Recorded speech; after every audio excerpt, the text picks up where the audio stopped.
A proper building grows naturally, logically, and poetically out of all its conditions. Every building is like a person, single and unrepeatable. The architect who combines in his being the powers of vision, of imagination, of intellect, of sympathy with human need and the power to interpret them in a language vernacular and time, is he who shall create poems in stone.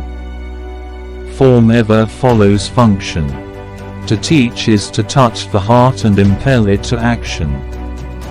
Our architecture reflects truly as a mirror. The chief characteristics of the tall building is that it is lofty. It must be every inch a proud and soaring thing, rising in sheer exultation so that from bottom to top it should be a unit without a single dissenting line.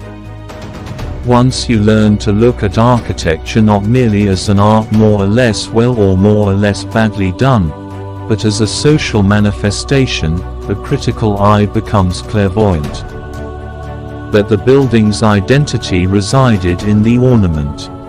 When you look on one of your contemporary, good copies, of historical remains, ask yourself the question, not what style, but in what civilization is this building?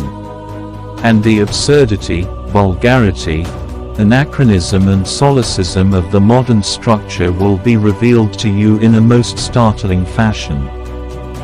An architect, to be a true exponent of his time, must possess first, last and always the sympathy, the intuition of a poet. This is the one real, vital principle that survives through all places and all times. It cannot for a moment be doubted that an artwork to be alive, to awaken us to its life, to inspire us sooner or later with its purpose, must indeed be animate with a soul, must have been breathed upon by the Spirit and must breathe in turn that Spirit. It was the Spirit animating the mass and flowing from it, and it expressed the individuality of the building.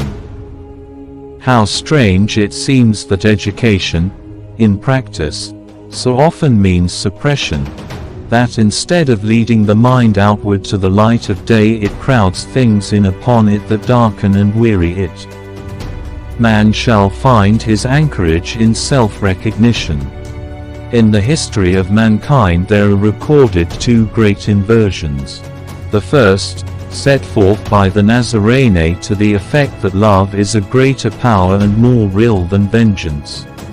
The second proclaimed the earth to be a sphere revolving in its course around the sun. These affirmations were made in the face of all evidence sacred to the contrary. Words are most malignant, the most treacherous possession of mankind. They are saturated with the sorrows of all time. It is the mass dream of inverted self, populous with fears overt and secret, that forms the continuous but gossamer thread upon which are strung as phantom beads all civilizations from the remotest past of record to that of the present day and hour. Happiness and depression cannot blossom on the same vine. Some people affirm their woes and beg for sympathy. Others, unfortunately, cast gloom wherever they go. These poor souls were born sick and tired. Implicit in true freedom of spirit lies a proud and virile will. Such glorious power of free will to choose envisages beneficent social responsibility as manifest and welcome. An art of expression should begin with childhood, and the lucid use of one's mother tongue should be typical of that art. The sense of reality should be strengthened from the beginning, yet by no means at the cost of those lofty illusions we call patriotism, veneration, love. What are books but folly, and what is an education but an arrant hypocrisy, and what is art but a curse when they touch not the heart and impel it not to action? If with open mind one reads and observes industriously and long, if in so doing one covers a wide field and so covering reflects in terms of realism, he is likely, soon or late, to be brought to a sudden consciousness that man is an unknown quantity and his existence unsuspected. Alas, the world has never known a sound social fabric, a fabric sound and clean to the core and kindly. For it has ever turned its back on man. The feudal concept of self-preservation is poisoned at the core by the virulent assumption of master and man, of potentate and slave, of external and internal suppression of the life urge of the only one, of its faith in human sacrifice as a means of salvation.